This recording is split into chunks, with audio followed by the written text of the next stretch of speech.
Baik, Mbak Novi, bisa kita mulai sekarang saja, Mbak Novi. Kita mengefektifkan penggunaan waktu. Baik, Pak. Kebetulan tinggal kurang 5 ini. Baru saya capek Apa, semuanya, Mbak? Kak. Tadi mudah-mudahan mereka bisa menyusul beberapa waktu dari sekarang. Baik. Terima kasih, Pak Arman. Baik, Bapak Ibu, untuk kegiatan kita pada siang hari ini, kita mulai. Assalamualaikum warahmatullahi wabarakatuh. Selamat siang, Pak Armansyah. Selamat siang, Bapak Ibu peserta BIMTEK kelas IF21. Alhamdulillah pada kesempatan siang hari ini kita dipertemukan kembali, di mana pada hari ini kita sudah masuk di agenda hari keempat, dan harapannya semoga Bapak Ibu masih tetap semangat karena mengingat kondisi kelas ya Pak ya, sudah mulai berguguran, dan saya harap untuk Bapak Ibu yang bertahan di sini, saya mohon pengertiannya supaya bisa bertahan karena ini salah satu bentuk pertanggungjawaban kita juga ke direktorat. Jadi kita sama-sama bekerja sama ya Bapak Ibu yang ada di sini. Apabila ada kendala bisa disampaikan, apabila ada permasalahan bisa disampaikan supaya nanti ketemu solusinya bareng-bareng. Seperti itu ya Bapak Ibu.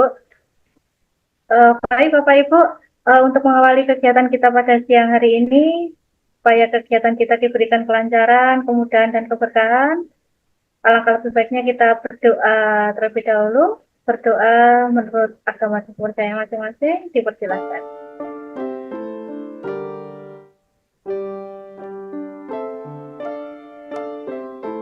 Doa selesai. Untuk selanjutnya kelas saya serahkan ke Pak Armansyah. Semoga Bapak bisa dilanjutkan. Baik, terima kasih Mbak Nafiana. Assalamualaikum warahmatullahi wabarakatuh, Bapak dan Ibu guru hebat semua. Apa kabarnya pada kesempatan siang hari ini? Mudah-mudahan semua kita berada dalam kondisi yang sehat, ya, tidak kurang suatu apapun. Seperti tadi yang disampaikan oleh fasilitator kelas kita, bahwa kondisi kelas kita di kelas IF21 mengalami beberapa perubahan. Jadi dari peserta yang tadinya berjumlah 25 orang, saat ini berkurang menjadi 19 orang peserta dengan berbagai macam halangan yang kemudian ada di proses perjalanan BIMTEK kita pada kesempatan angkatan kedua ini.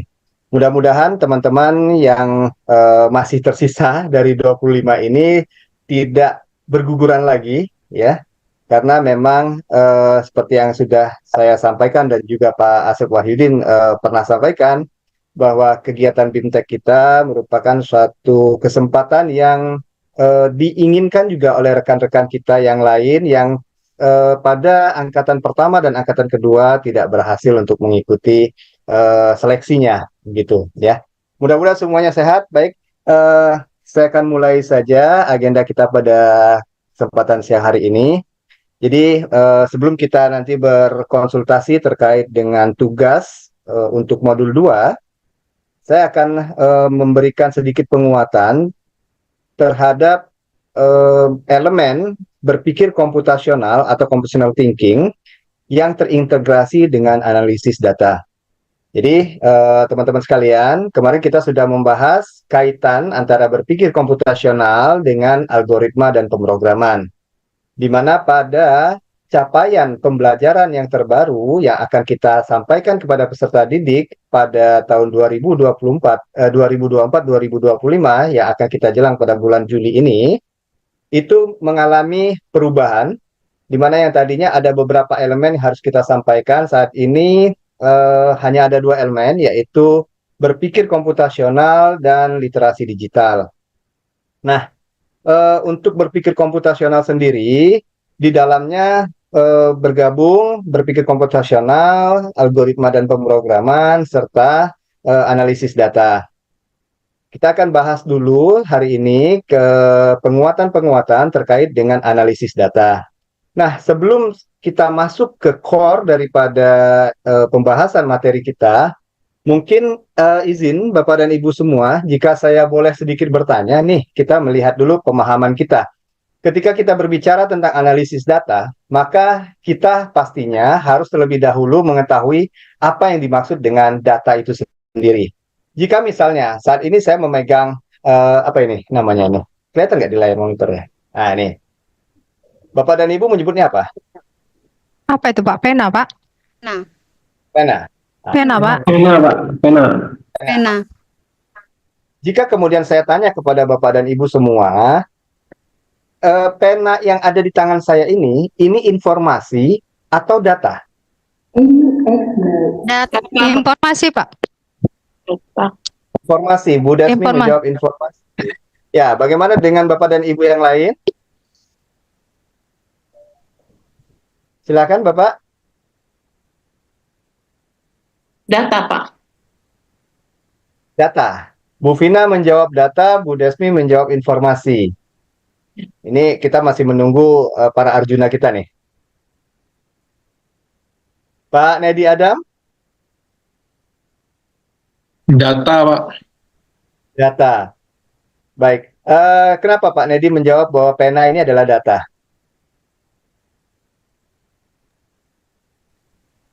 Kalau kita mau mengumpulkan data, seumpamanya ada beberapa data, biasanya kan ada fisiknya juga, Pak.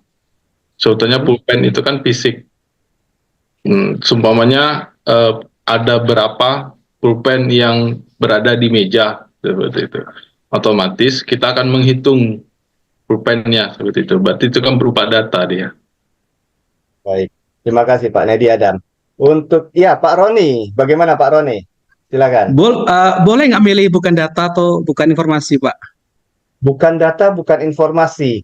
Wah, ini ada pilihan ketiga nih, Pak. Katanya kalau ada pilihan ketiga, ini bahaya. Oh, Pilihannya apa, Pak? Data atau informasi? Memangnya Bapak mau mengusulkan opsi apa yang ketiga, Pak Roni? kalau data itu sepengetahuan saya kan itu kan suatu hal yang bisa diolah tuh, Pak. Suatu hal yang bisa diolah. Oke. Diolah menjadi informasi seperti itu. Baik. Nah, sekarang kira-kira kalau ini pena ini, apakah dia bisa diolah untuk menjadi suatu informasi? Bisa. Bisa. Berarti pena ini informasi atau data sebetulnya? Data, Pak. Data. Bu Dasmi, saya kembali ke Bu Dasmi sebentar, Pak Roni. Bu Oke. Dasmi tadi menjawab ini informasi, betul ya Bu ya? Iya Pak. Kenapa Bu? Karena kan kalau ditanya tadi, ini yang saya pegang apa? Saya jawabnya itu adalah pena. Jadi secara otomatis kan itu adalah informasinya, bahwasanya informasi yang kami terima adalah Bapak pegang pena seperti itu. Tapi kalau secara dari bukti fisik atau gimana, itu adalah sebuah data karena seperti benar yang dikatakan tadi bahwasanya informasi itu adalah hasil dari proses pengolahan data itu sendiri. Jadi kalau data itu faktanya gitu Pak. Gitu, Baik, Pak. sepertinya ada sedikit miskonsepsi sebentar di antara kita. Jadi yang saya maksudkan adalah yang saya pegang ini. Jadi di luar daripada saya dan tangan saya. Jadi ini adalah pena, nah, gitu.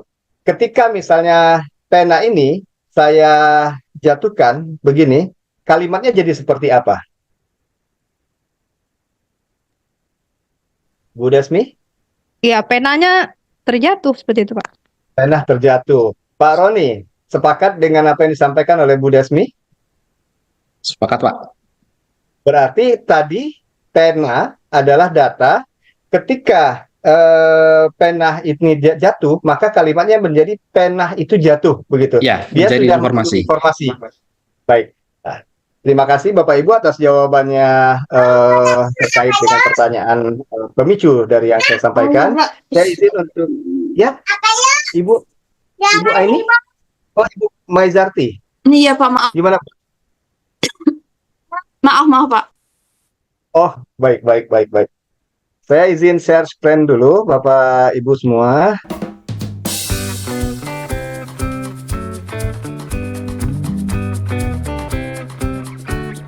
Baik, apakah layar saya saat ini bisa terlihat? Siap bisa, Pak.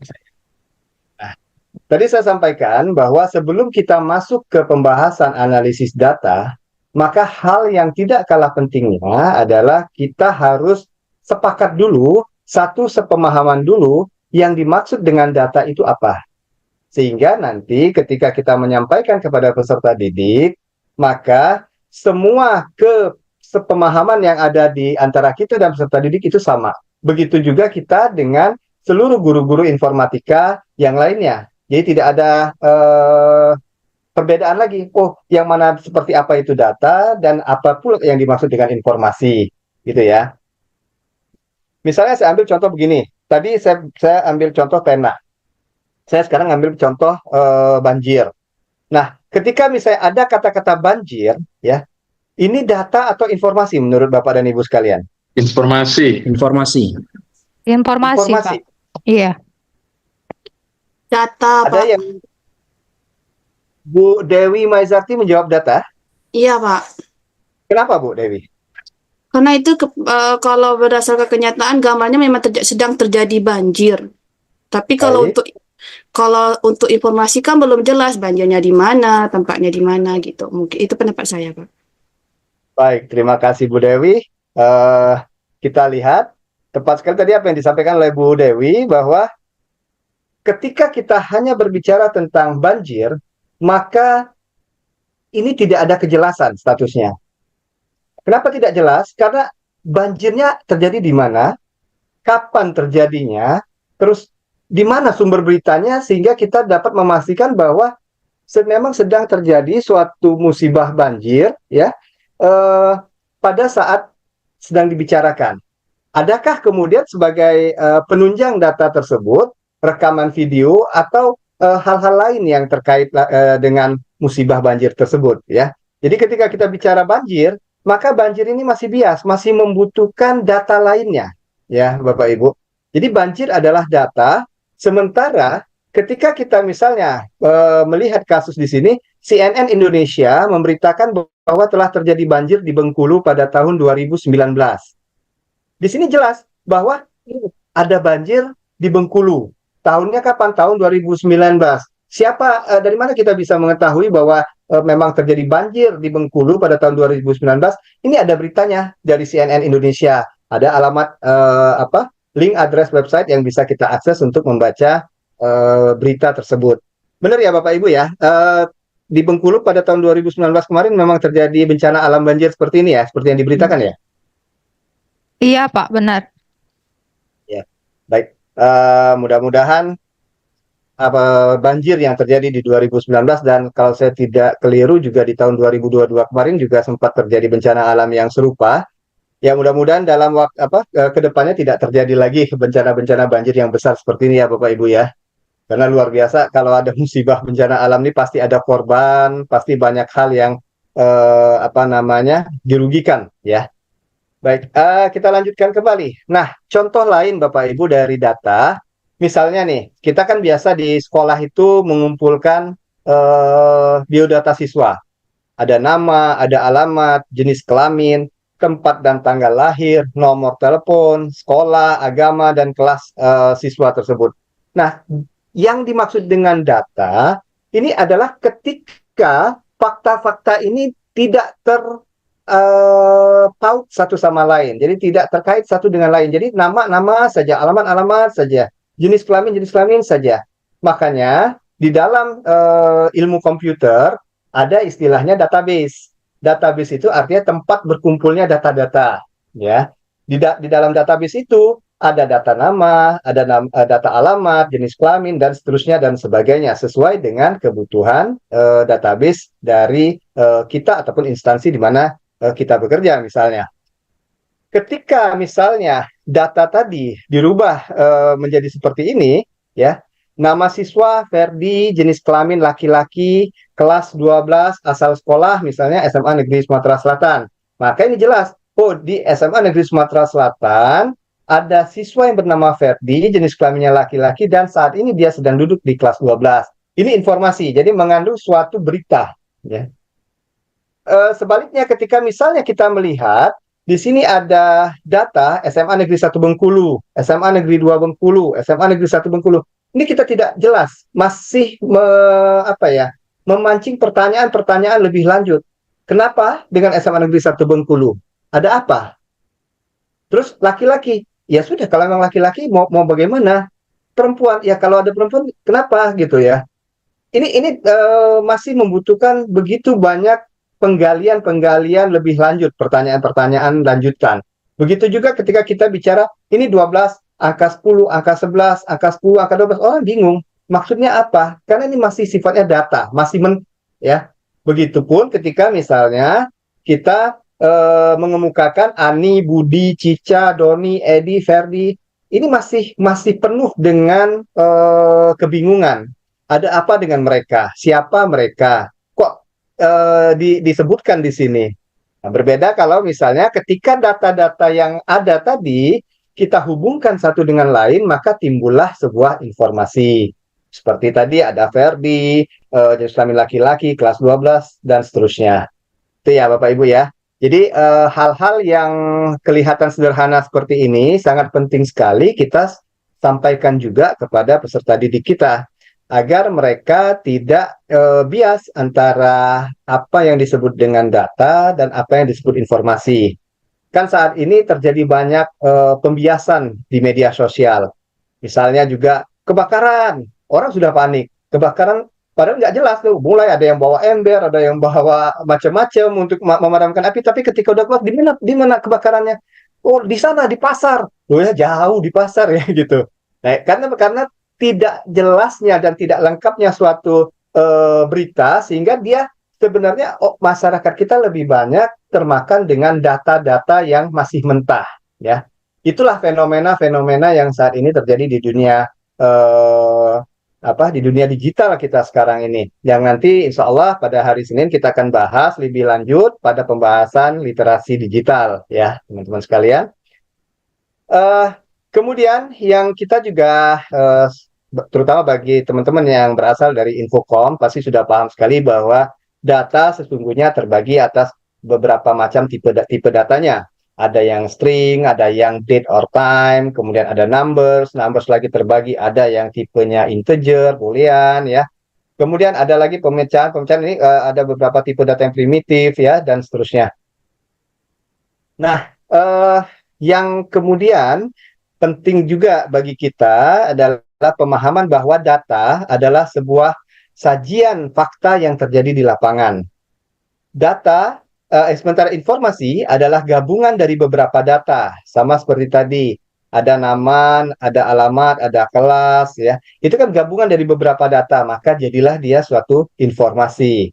Pengetahuan adalah gabungan dari beberapa informasi. Ketika data-data tadi saling terkait, dia menjadi informasi, dan ketika satu informasi dengan beberapa informasi lain dikaitkan, dihubungkan, maka dia menjadi pengetahuan.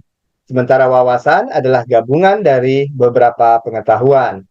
Dari segi bahasa sendiri, kata data diambil dari istilah datum yang dalam bahasa Romawi diartikan sebagai sesuatu yang diberikan. Jadi sesuatu yang diberikan. Jadi kita tidak tahu sesuatu itu apa, ya. Makanya dia disebut dengan data. Nah, berbicara tentang data, maka dewasa ini kita mengenal juga istilah big data, kemudian ada IoT. Big data itu adalah data yang terkumpul dari perangkat-perangkat dan membentuk suatu data yang berukuran besar. Jadi kalau bagi kita-kita yang memang sudah terbiasa dengan istilah database, nah big data itu adalah kumpulan dari berbagai macam database yang tersebar di dunia internet. Jadi seperti kita bisa temukan saat ini, misalnya kalau kita searching apa saja di Google sebagai umpamanya atau di Bing di mesin pencari, maka semua yang kita cari itu hampir seluruhnya bisa kita peroleh, ya. Nah, dari mana itu? Ya, karena adanya proses indexing, ada proses scraping dari mesin pencari yang dikumpulkan dengan cara sedemikian rupa menjadi suatu yang kita sebut sekarang dengan istilahnya big data, ya. Jadi dari data-data yang terserak dikumpulkan, dimasukkan menjadi klaster-klaster tertentu di dalam database tertentu, misalnya database ini dikenali berasal dari Palembang, ini dikenal dari Bengkulu, dari Papua misalnya. Dikolek dulu berdasarkan region masing-masing. Setelah itu dari antar region dihubungkan menjadi satu negara. Oh, ini dari Indonesia semua, masuklah database Indonesia. Kemudian dihubungkan lagi dengan yang terdekat, begitu ya, sehingga dia menjadi satu big data yang kemudian bisa dimanfaatkan untuk berbagai macam tujuan. Sementara IoT, ya, jadi kalau kita bicara tentang IoT, maka IoT itu sendiri konsep dasarnya adalah memberdayakan objek sehari-hari dengan kemampuan untuk berkomunikasi dan berinteraksi dengan satu sama lain, memanfaatkan fitur yang ada di internet. Saat ini seperti yang kita pahami juga bahwa hampir seluruh aspek dalam kehidupan kita tidak terlepas dari yang namanya internet, ya.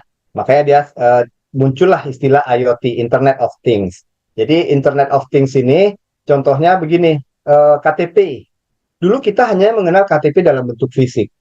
Tapi sekarang KTP sudah bisa kita akses secara digital. Begitu juga dengan SIM, KK, dan berbagai macam hal-hal lainnya di kehidupan kita. Bahkan saat ini televisi pun sudah bisa mengakses internet, ya kan? Di luar sana ada lagi yang lebih canggih. Mobil udah bisa jalan sendiri tanpa ada drivernya.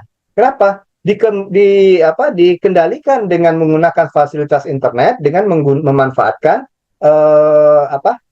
kecerdasan buatan, ya, AI, begitu. Jadi seluruh aspek di kehidupan kita saat ini tidak akan bisa lepas lagi dari yang namanya internet.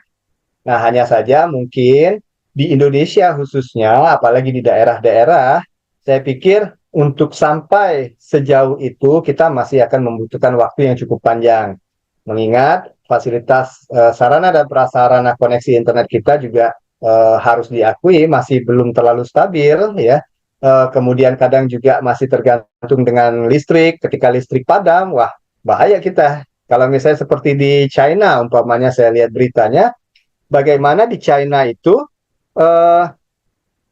fitur internet itu sudah dioptimalkan sedemikian rupa sehingga mobil itu bisa jalan di jalan raya dengan bebas tanpa ada driver sama sekali. Kenapa? Karena semuanya sudah dikontrol dengan artificial intelligence, dengan AI, dengan kecerdasan buatan yang terhubung ke internet.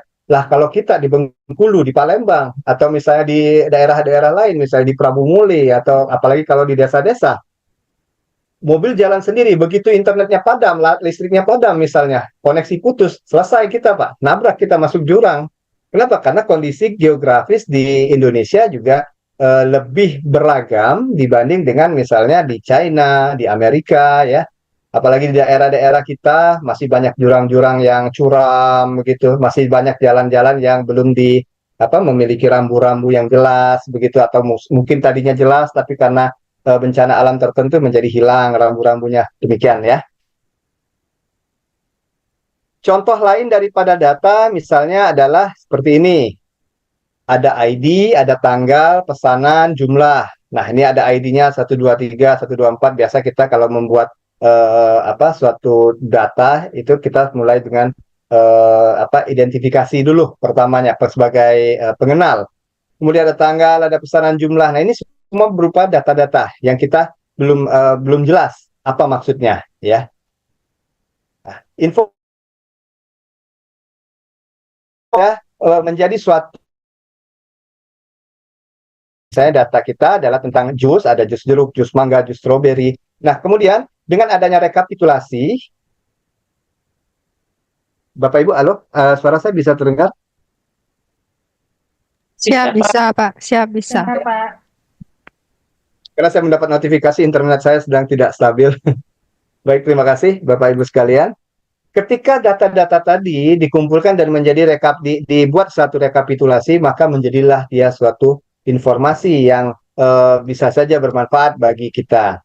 Nah, saat ini kita akan masuk ke dalam analisis data. Setelah tadi kita paham bahwa data itu apa, kemudian perbedaannya data dan informasi bagaimana, kita masuk kepada core daripada analisis data.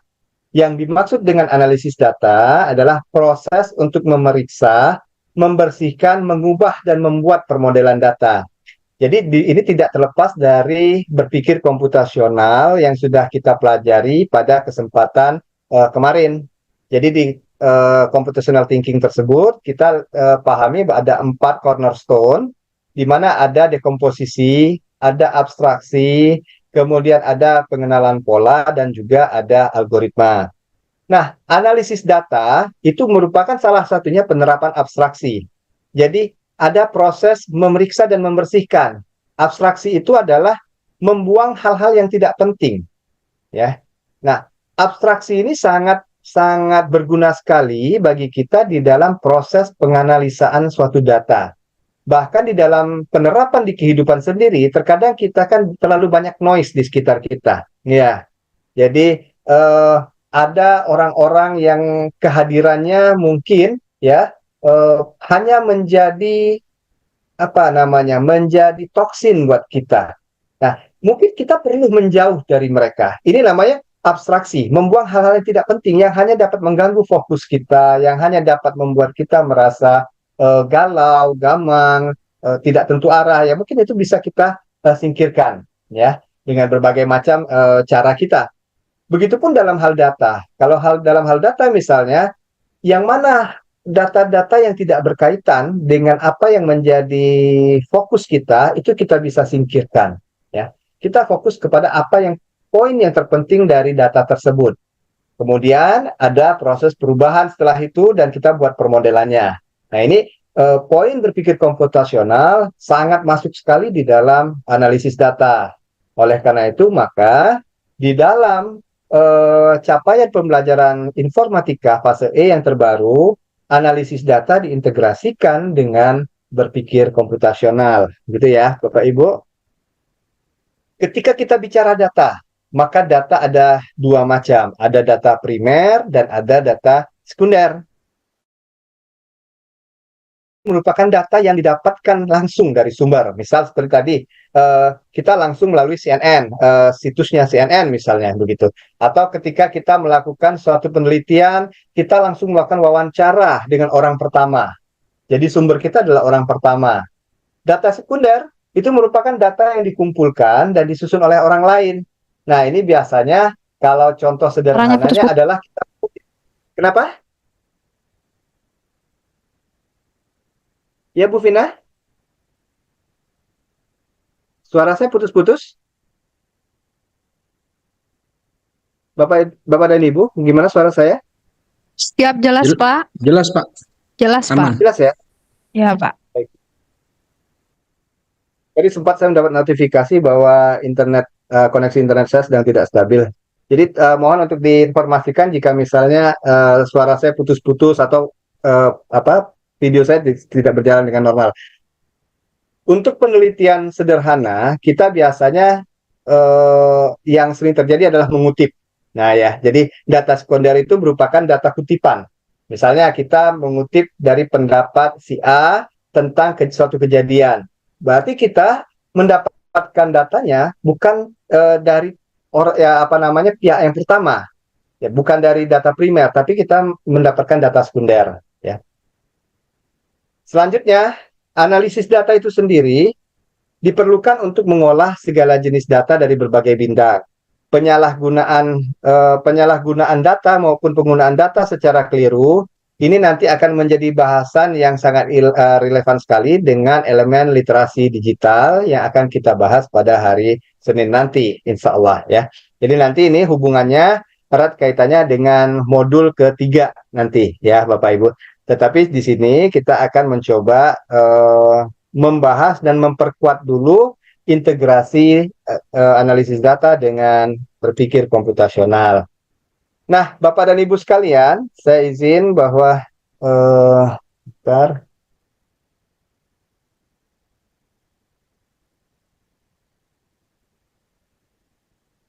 Nah, kalau misalnya saya melihat Bapak dan Ibu sekalian, untuk modul 2, teman-teman sekalian ini belum ada yang mulai mengumpul ya, tugas-tugasnya.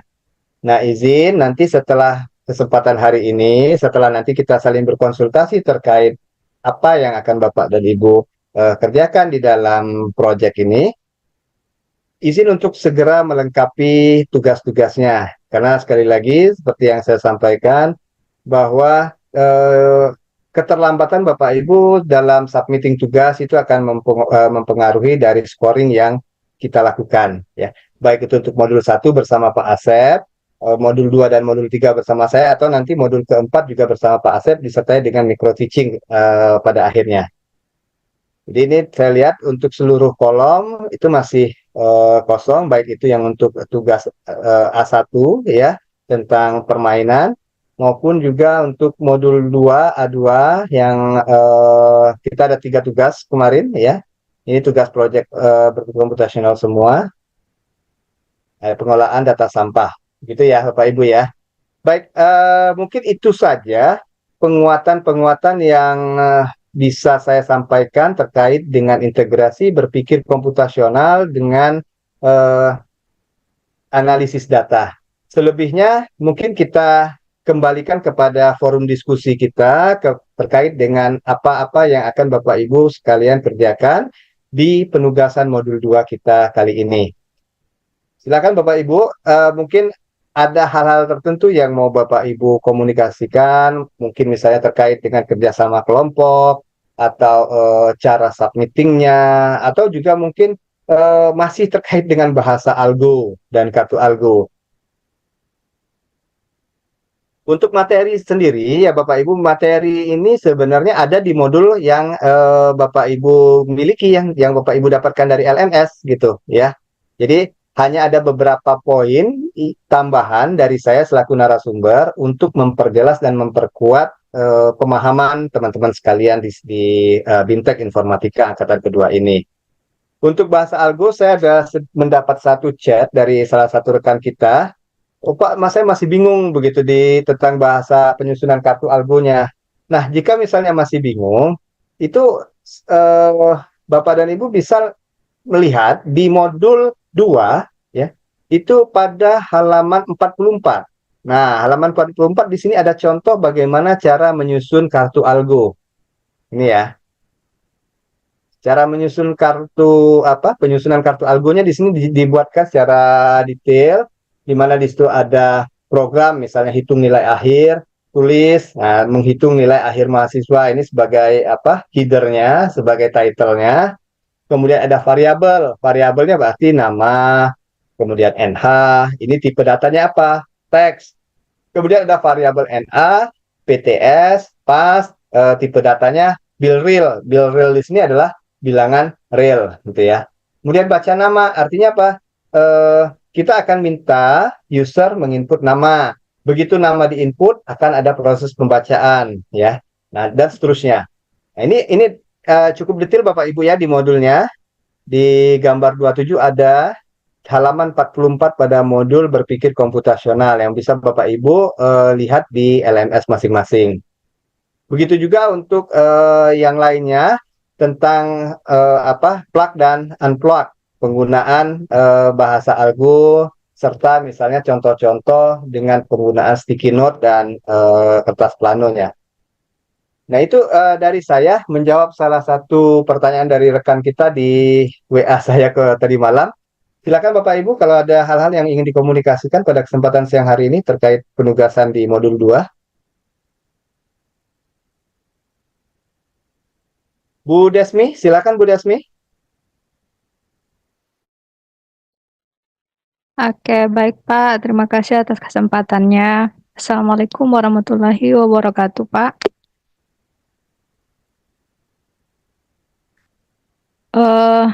Kami Waalaikumsalam. suara Bapak terdengar putus-putus di saya, Pak. Ya, baik. Ya, Bu. Gimana, Bu? Oke. Jadi begini Pak, kami dari kemarin kan sudah dibagikan grup. Kebetulan kami di grup 2 gitu. Grup 2 progres untuk penugasannya sampai hari ini untuk A1 insya Allah selesai. A2 80% selesai. Kemudian yang di B, yang tugas yang ketiga di B, itu yang masih on the way, Pak, masih jalan. Oke. Yang ingin saya tanyakan, Pak, di penugasan A1, khususnya untuk pembuatan kartu algo. Jadi untuk tim kami, grup kami sudah membuat kartu algonya. Jadi kebetulan karena terbatas mungkin kertas atau apanya, sehingga kami membuat dalam bentuk kartu algo yang dari kertas putih seperti ini, Pak. Kira-kira bisa Bapak tampilkan, saya tampilkan di layar. Jadi di sini kami coba membuat berdasarkan rujukan dari modul yang Bapak berikan tadi. Cuma yang kami bingungkan apa mungkin karena kami keterbatasan kertas atau gimana, Pak? Jadi kami ada cuma 3 warna kertas. Kalau di gambar modul itu kan ada warna abu-abu dan warna merah, yang ada warna hijau seperti itu. Jadi kami coba punya ini, jadi kami buat dalam bentuk seperti ini. Apakah ini tidak mengapa? Kemudian mungkin apa boleh, Pak? Karena dalam bentuk pembuatan kartu algo ini kan kita bisa menggunakan aplikasi-aplikasi. Jadi misalnya kan kalau dengan menggunakan bahasa 1000 umat mungkin Word gitu ya, itu kan masih bisa dibuat, Pak. Jadi bisa dibuat kotak, kemudian kasih apa dan apa. Apakah boleh dengan menggunakan aplikasi itu atau harus memang dengan menggunakan kertas yang kita buat ini? Seperti itu. Untuk yang tugas A1. Kemudian tugas A2, insya Allah seperti saya bilang tadi, kami tim grup 2 80%. Insya Allah programnya selesai. Yang kami masih on the way di tugas B, Pak. Nah, di tugas B ini, itu kan kita dikasihkan link, kemudian suruh seperti Bapak sampaikan tadi, ada materi penguatan di analisis data. Saya rasa ini di tugas di bagian ini gitu. Jadi ada sebuah situs yang memberikan suruh mengolah, boleh dalam bentuk spreadsheet ataupun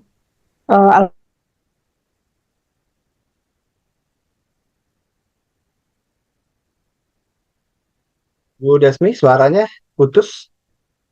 2023 yang ada di situs, di websnya.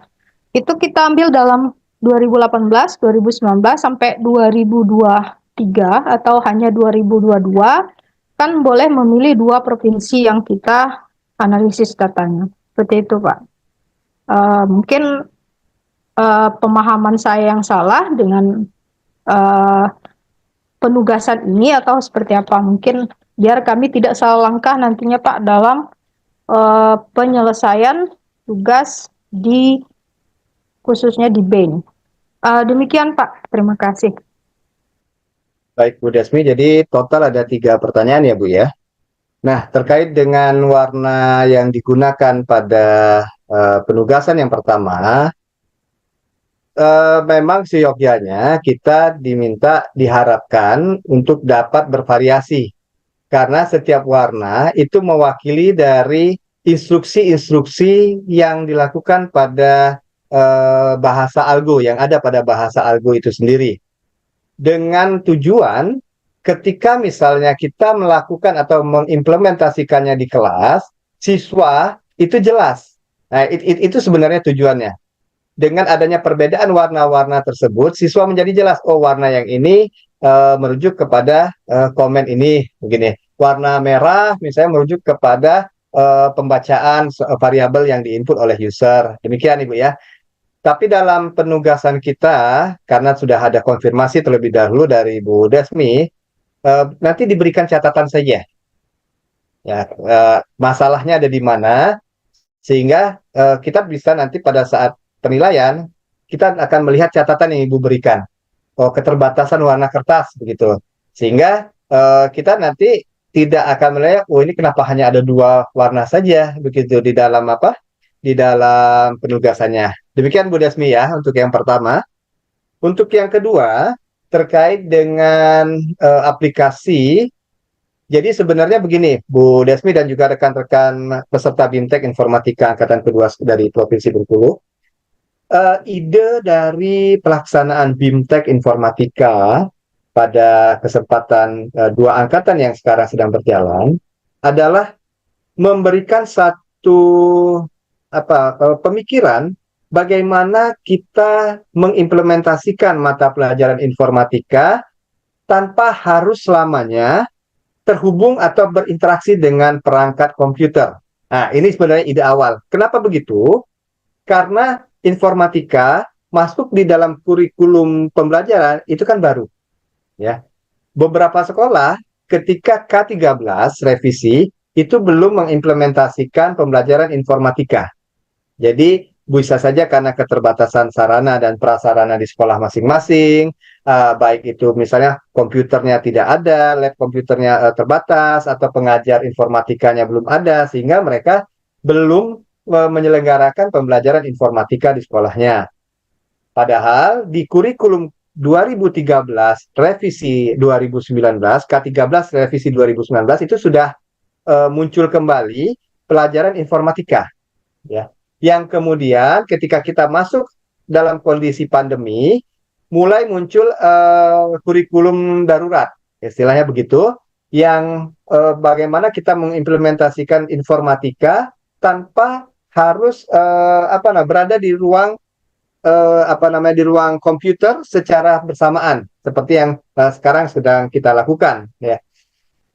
Pada kurikulum Merdeka ini saat ini sudah mulai masuk fase E di tahun 2024-2025, di mana kurikulum Merdeka ini menjadi kurikulum nasional, yang artinya setiap sekolah diharapkan sudah mampu mengimplementasikannya. Salah satunya terkait dengan mapel informatika yang sudah menjadi wajib. Nah, bagi sekolah-sekolah tertentu yang memang masih terbentur di fasilitas SDM, pengajar, kemudian terbentur di sarana dan prasarana bangunan ataupun juga perangkat komputer, disinilah makanya terobosan dari Direktorat Kementerian itu membentuk bagaimana sih informatika ini tetap bisa disampaikan kepada peserta didik tanpa harus selalu menggunakan komputer. Nah, ini sebenarnya ide dasarnya begitu. Maka ada sekarang kita mengenal istilah plug dan unplug. Nah, untuk menggunakan plug itu bagi sekolah-sekolah yang memang fasilitas lab komputernya memadai, guru-guru komputernya ada, silahkan untuk mengadopsi yang plug, begitu, ya.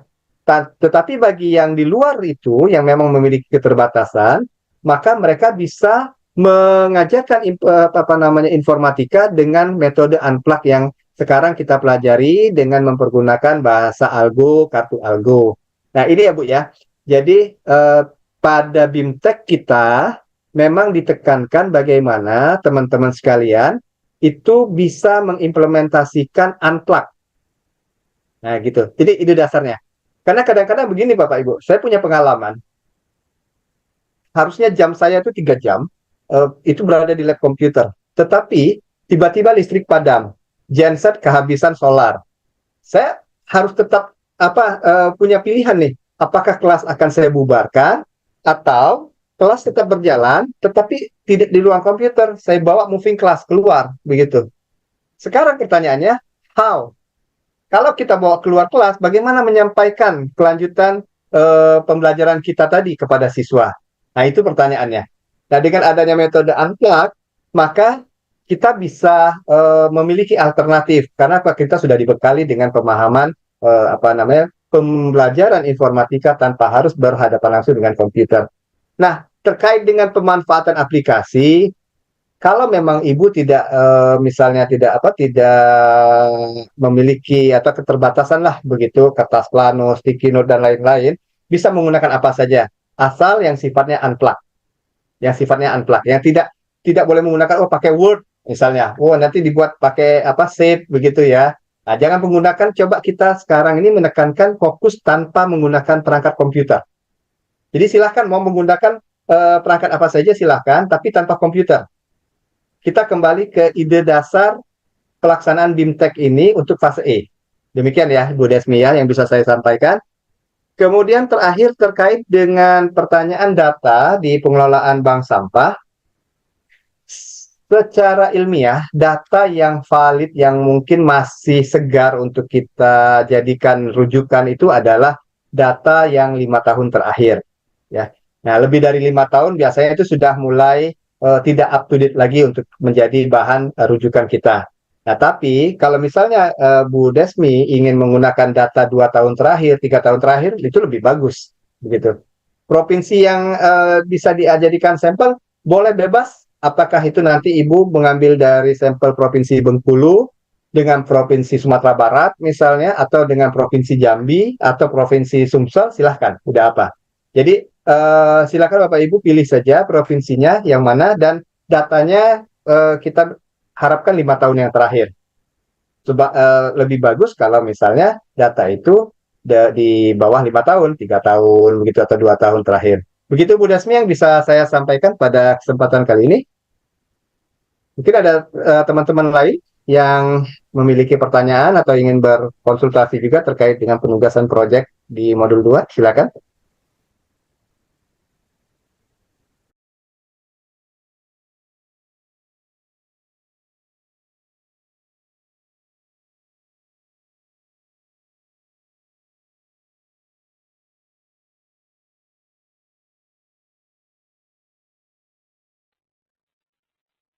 Sudah jelas semua ya terkait dengan penugasannya.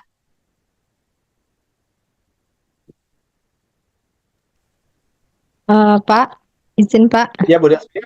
Ya Bu Dasmi. Itu kan di LMS Pak, saya cek itu kan ada sekarang kan pada di hari keempat seperti itu. Jadi kan kalau lihat dari schedule bahwasanya besok libur dan lanjut kembali di hari Senin. Itu untuk penugasan, kenapa kami belum mengirimkan di LMS seperti data yang Bapak kirimkan tadi, bahwasanya belum ada dari grup kami yang mengumpulkan penugasan. Jadi kami ini berpikirnya kayak gini Pak, ini kan ada di hari kelima, itu presentasi gitu. Jadi ada presentasi hasil proyek. Jadi kita tuh Pak sebagai peserta presentasi dulu dalam sebelum mengirimkan upload link itu, atau kami boleh langsung kirim atau seperti apa ini Pak? Mohon Pak petunjuknya. Baik. Baik, terima kasih Bu Dasmi. Untuk modul 2, silahkan Bapak Ibu buat dulu ininya, apa namanya, proyeknya, disubmit nggak apa-apa di LMS, silahkan. Nah, nanti kita akan bahas terutamanya pada saat apa namanya bab 3, di modul 3 maksud saya. Di modul 3 nanti Bapak Ibu diminta untuk mempresentasikan secara langsung hasil kerja kelompoknya di modul literasi digital. Nah, untuk berpikir komputasional tetap saja di video, kan di situ ada kewajiban Bapak dan Ibu mengumpulkan tugas dalam bentuk video yang harus diupload di YouTube. Nah, setiap anggota kelompok wajib mengupload ya Bu ya. Jadi misalnya Bu Desmi, ya ini saya tembak lurus saja berdasarkan wajah yang tampil di Zoom monitor saya. Misalnya Bu Desmi satu kelompok dengan Bu Sarimatul Aini, dengan Ibu Lucia Melia, dengan Pak Roni. Nah, ini Bu Desmi sampai Pak Roni itu seluruhnya wajib submit video itu di channel YouTube-nya masing-masing.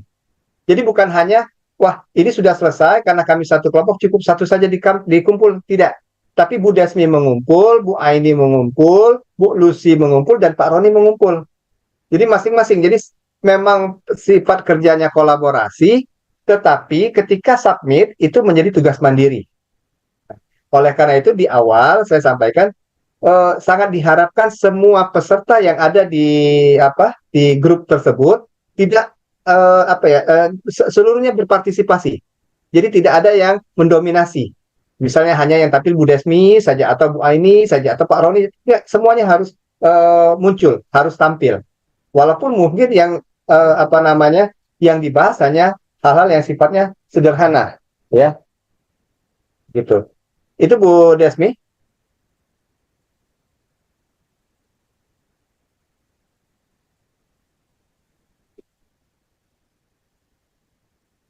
Ada lagi teman-teman lain? Iya, Pak Roni, silakan Pak Roni. Jadi mengkonfirmasi Pak, Ya, karena tugas kelompok kan artinya yang dikumpulkan hanya satu, tapi semuanya mengumpulkan. untuk yang submit di LMS. Kemudian yang tugas video itu kan rencana kami nanti mau recordnya kan karena kami perlu pemaparan, jadi kami record sendiri gitu, mungkin bisa menggunakan Zoom meeting atau apa, baru nanti hasil recordnya masing-masing kami upload melalui channel YouTube kami masing-masing seperti itu ya. Begini Pak Roni, untuk di LMS semuanya juga harus submit Pak. Iya, untuk yang video Pak, yang video kan nanti kan Yang video ya. Hasil tugas itu kan nanti kita paparkan melalui record, mungkin bisa Zoom kan, kemudian nanti setelah selesai baru kita upload ke channel YouTube masing-masing dan disertakan linknya di LMS seperti itu ya Pak ya, Arman. Betul sekali Pak Roni. Ya. Oke. Jadi memang sifat kerjanya adalah kelompok, kolaborasi, tetapi ketika submit ke LMS ataupun ke YouTube, itu masing-masing harus submit, harus mengumpul, harus mengunggah, begitu ya. Karena ada penilaian individu. Nah, jadi seperti yang tadi Bapak lihat, ada di dalam LMS itu bernama, begitu. Jadi kalau misalnya Pak Roni, misal Pak Roni tidak mengunggah tugas di LMS, maka nilai Pak Roni otomatis untuk tugas tersebut kosong.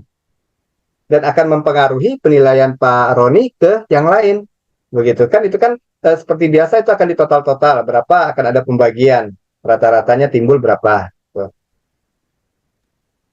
Oh, artinya kami itu mempresentasikan sendiri-sendiri Pak ya? Sifatnya begini Pak. Jadi seperti yang Pak Roni sampaikan, Pak Roni dan kelompoknya nanti akan berkomunikasi secara berkolaborasi dengan melalui fitur Zoom atau Gmeet misalnya, nanti di-record itu. Nah, pada saat presentasi atau membahas terkait tugas tersebut, coba munculkan semua pesertanya. Jadi semua peserta muncul. Misalnya Pak Roni membawakan materinya, nanti ada lagi pemaparan, jangan Pak Roni borong semua paparan materi, dibagi dengan teman-teman lain yang satu kelompok. Sehingga ketika kita melakukan penilaian, semua peserta yang ada itu punya peran masing-masing dan punya nilainya masing-masing. Demikian Pak Roni. Jadi disimpulkan videonya sama semua nanti Pak ya, hasil recordnya itu kan? Iya. Betul, sama semua. Oke. Justru akan menjadi aneh kalau videonya Pak Roni berbeda dengan videonya Bu Lucy misalnya. Kalau misalnya Pak Roni dan Bu Lucy satu kelompok, ya. Baik. Jadi harusnya semuanya sama. Begitu Pak Roni. Oke, terima kasih Pak. Baik Pak Roni. Teman-teman yang lain, ada pertanyaan yang mungkin masih mengganjal? Silahkan sebelum nanti kita kembalikan kepada fasilitator kelas.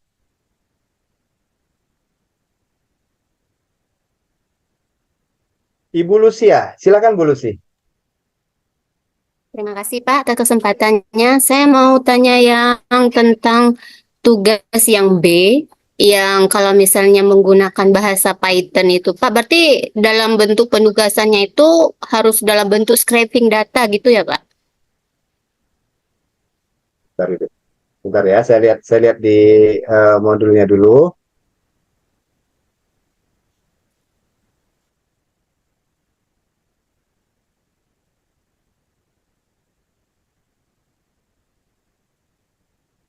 Untuk tugas ya,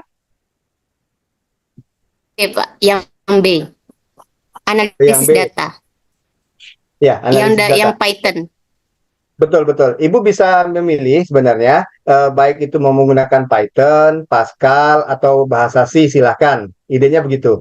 Nah, terus nanti itu kan ada ada codingnya. Nah, codingnya itu ditampilkan Ibu pada saat kita menjelaskan paparan di videonya.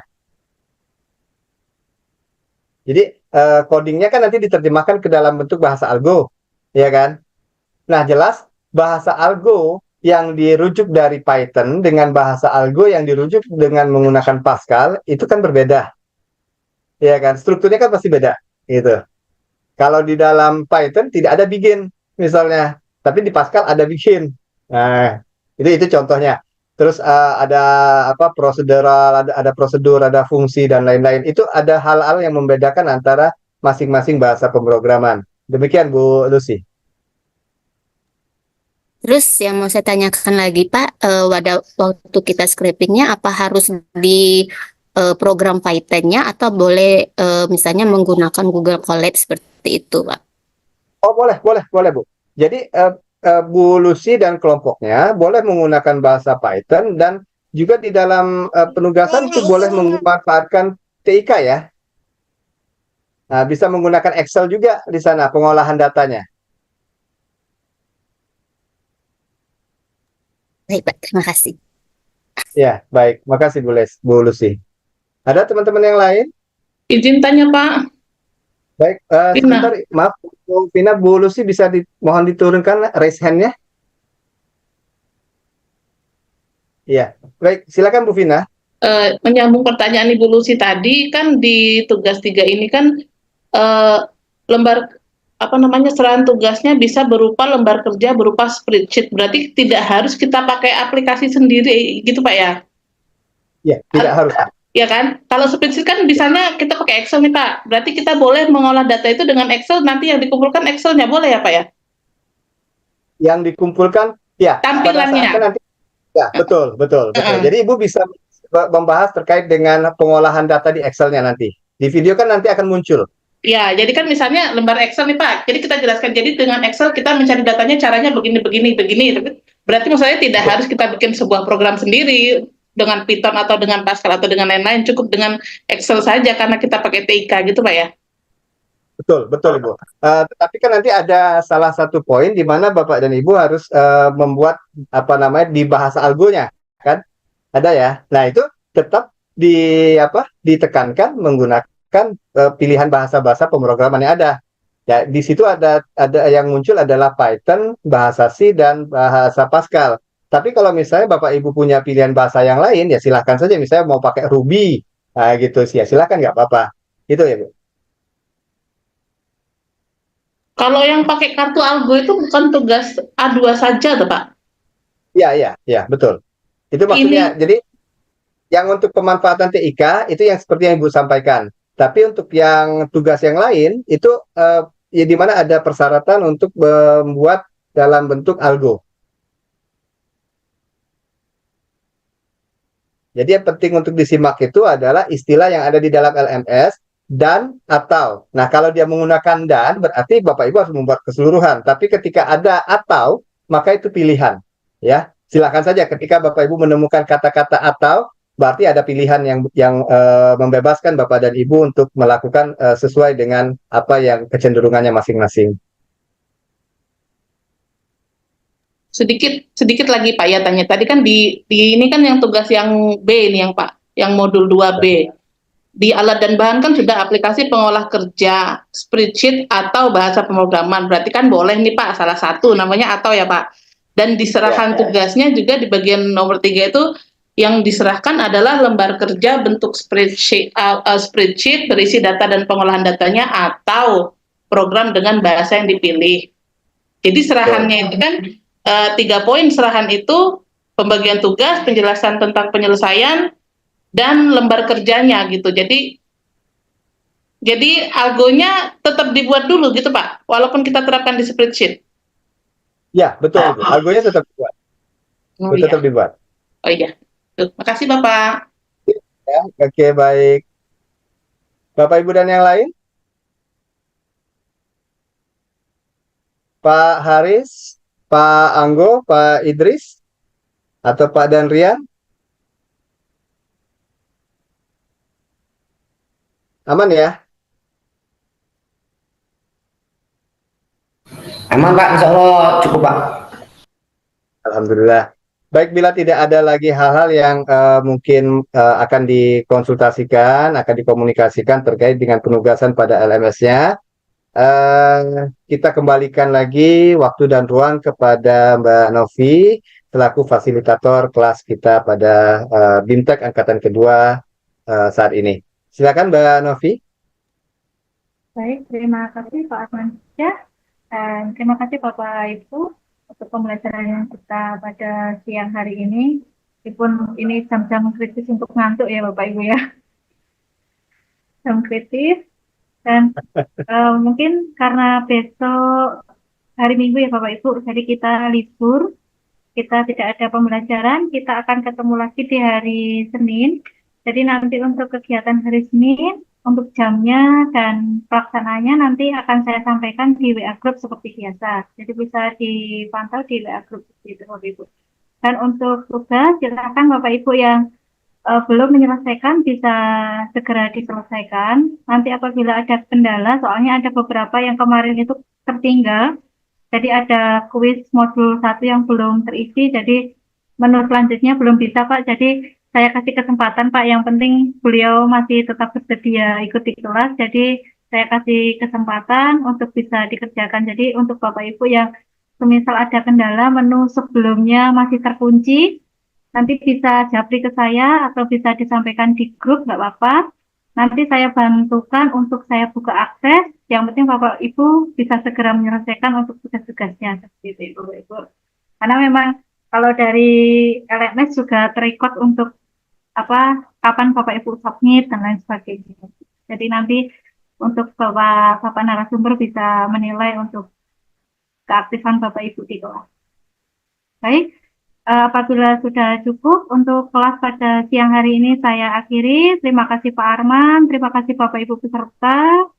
Sehat selalu, jaga kesehatan karena kegiatan kita masih lumayan lama sampai tanggal 3, jadi tetap semangat dan saya harapkan untuk 19 peserta yang masih ada di sini untuk masih bisa bertahan karena nanti saya pelaporannya yang agak susah nanti kalau terlalu banyak yang mundur-mundur.